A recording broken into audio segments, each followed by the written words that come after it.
Shalom Bapak Ibu Saudara yang dikasihi Tuhan Yesus Kristus. Apa kabar Anda hari ini? Dimanapun Anda berada, saya berharap Anda selalu dalam keadaan yang baik. Dan sangat senang saya kembali bisa menyapa Anda melalui program Sapaan Gembala GKI Manyar.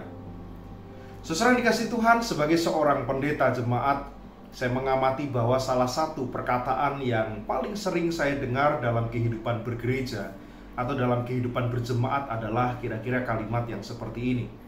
Saya merasa tidak mendapat apa-apa setelah sekian lama ada di tempat ini.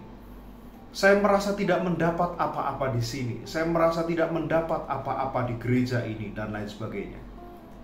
Tetapi saudara, ironisnya adalah tanpa disadari, orang yang seringkali mengatakan kalimat-kalimat seperti ini adalah orang-orang yang berusaha untuk mendapatkan sesuatu dengan cara duduk manis di ruang kebaktian, dan mereka berharap bahwa mereka akan mendapat sesuatu dari apa yang dalam tanda kutip disuapkan oleh para pelayan Tuhan ke dalam mulutnya. Dengan kata lain, orang-orang yang seringkali mengatakan saya tidak mendapat apa-apa di sini adalah seringkali orang-orang yang merasa bisa mendapat sesuatu dengan cara-cara yang pasif. Saudara, pertanyaannya adalah apakah kita sudah benar-benar mencari Tuhan di dalam kehidupan kita sehari-hari dengan segenap hati dan usaha kita sendiri? Bacaan leksionari kita hari ini dari Matius 7 ayat 7-11 memberikan sebuah sudut pandang yang menarik. Saya mengajak Anda melihat atau menyimak secara khusus di ayat yang ke-8, Matius 7 ayat ke-8. Karena setiap orang yang meminta, menerima, dan setiap orang yang mencari, mendapat, dan setiap orang yang mengetuk, baginya pintu dibukakan. Saudara, di sini Tuhan Yesus mengajarkan bahwa untuk mendapatkan sesuatu, maka kita harus terlebih dahulu berusaha. Tidak ada orang yang mendapatkan sesuatu hanya dengan cara berpangku tangan dan berdiam diri. Sebaliknya, saudara, jika kita ingin mendapatkan, maka mulailah untuk mencari apa yang ingin kita dapatkan itu. Jika ingin diberi, maka mintalah. Dan jika ingin dibukakan pintu, maka ketuklah. Ada upaya-upaya yang aktif yang dilakukan. Nah, saudara, konsep yang diajarkan oleh Tuhan Yesus ini mengajarkan kepada kita bahwa pencarian kita akan Tuhan dan kebenaran-kebenarannya itu tidak bisa sepenuhnya kita gantungkan kepada orang lain.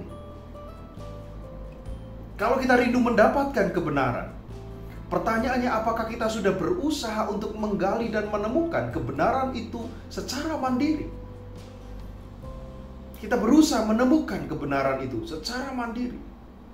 Jika kita rindu untuk mengalami Tuhan dalam hidup kita, pertanyaannya, sudahkah kita juga berdoa dan memohon Tuhan yang menuntun dan menyatakan diri kepada kita melalui pengalaman hidup kita sehari-hari? Kita tidak hanya mengatakan kepada orang lain, Pak atau Bu, tolong doakan saya. Tetapi kita pun melakukan, kita berdoa, kita betul-betul mencari Tuhan, mencari wajahnya di dalam kehidupan doa kita secara mandiri. Kalau kita rindu menemukan kebenaran tentang Tuhan, kita tidak hanya berharap mendengar kebenaran itu dari pengajaran orang lain, tetapi kita pun melakukan hal yang sama. Kita mencari, kita membuka Alkitab kita, kita belajar firman Tuhan secara mandiri, di dalam segala kesadaran bahwa saya sungguh rindu menggali dan menemukan kebenaran yang mengubahkan kehidupan saya.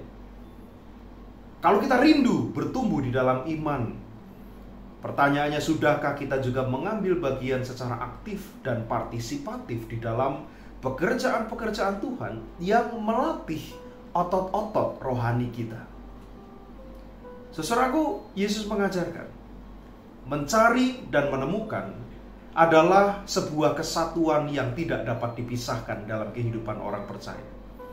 Anugerah Tuhan berjalan beriringan dengan usaha manusia. Kita tidak dapat menemukan ketika kita tidak mencari. Kita tidak akan diberi jika kita tidak meminta kepadanya. Saudaraku, selamat mencari dan menemukan anugerah Tuhan. Salam.